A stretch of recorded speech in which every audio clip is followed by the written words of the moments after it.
திமுகவில் இணைந்த சமத்துவ மக்கள் கட்சியின் 2 லட்சம் தொண்டர்கள். ஸ்டாலின் கொடுத்த பிரம்மாண்ட வரவேற்பு. கடும் அதிர்ச்சியில் பாஜக.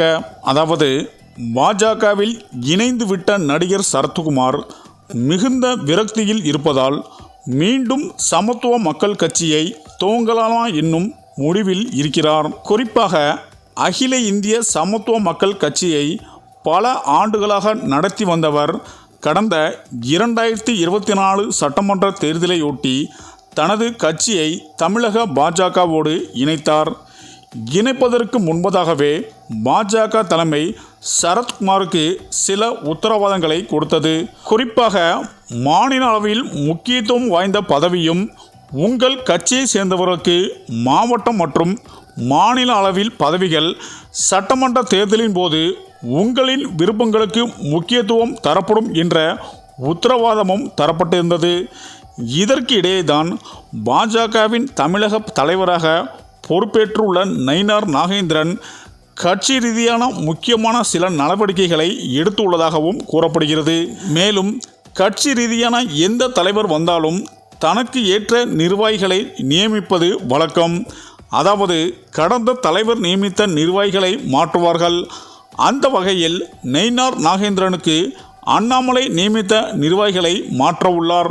குறிப்பாக அண்ணாமலைக்காக பணியாற்றிய கட்சி மற்ற தலைவர்களை மதிக்காத சில நிர்வாகிகளை கூண்டோடு தூக்கும் திட்டத்தில் நயினார் இருக்கிறாராம். அதோடு ஜாதி ரீதியான பரவலான பல தரப்பினருக்கு பதவி வழங்கவும் நயினார் நாகேந்திரன் முடிவு செய்துள்ளாராம். ஒரு சிலர் இன்னும் முன்னாள் தலைவருக்கு விசுவாசமாக இருப்பதால் அவர்களை தூக்கும் திட்டத்திலும் நயினார் நாகேந்திரன் இருக்கிறாராம். மேலும் சென்னையில் ரவுடிகள் பலர் கட்சியில் சேர்ந்திருப்பதாக புகார்கள் உள்ளன. இதை கணக்கெடுத்து மேற்கொண்டு சரி செய்ய பலரையும் நீக்கவும் நயினார் நாகேந்திரன் திட்டமிட்டு உள்ளாராம். பாஜகவின் பல வருட திட்டம் பூத் கமிட்டி அமைப்பது. அண்ணாமலை காலத்தில் பூத் கமிட்டிகள் அமைக்கப்படவில்லை. இந்த நிலையில்தான் 2026 லோக்சபா தேர்தலை மனதில் வைத்து பூத் கமிட்டி அமைக்கும் பணிகளை வேகப்படுத்த நயினார் நாகேந்திரன் முடிவு செய்துள்ளாராம். இந்த நிலையில்தான் பாஜகவின் புதிய தலைவராக நயினார் நாகேந்திரன் தேர்வு செய்யப்பட்டதை அடுத்து நேரில் சென்று அவரை வாழ்த்தினார். அப்போது தனக்கு கொடுக்கப்பட்ட உத்தரவாதம் குறித்து அவருக்கு நினைவுபடுத்திய சரத்குமார், மாநில அளவில் எனக்கு என்ன பதவி தரப்போகிறீர்கள்? தென் மாவட்டங்களில் 10க்கும் மேற்பட்ட மாவட்டங்களில் 5 எனது ஆதரவாளர்களுக்கு மாவட்ட தலைவர் பதவி தருவதாகவும் சொல்லப்பட்டது. மேலும் மாநில அளவிலான பதவிகள் அவர்களுக்கு தர வேண்டும். குறிப்பாக பாஜகவின் முக்கிய அணிகளின் தலைவராக அவர்களை நியமிக்க வேண்டும். சிலருக்கு மாநில செயலாளர்கள் பொறுப்பு தர வேண்டும். ஏனென்றால் ஒரு நீண்ட பட்டியலை வைத்திருக்கிறாராம் சரத்குமார்.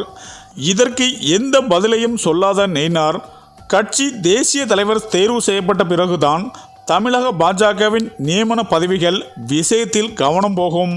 இந்த நிலையில்தான் நயினாரின் இந்த பதில் சரத்குமாருக்கு திருப்தி அளிக்கவில்லை. இந்த நிலையில் தனது ஆதரவாளர்களுடன் கடந்த வாரம் பேசியிருக்கிறார்.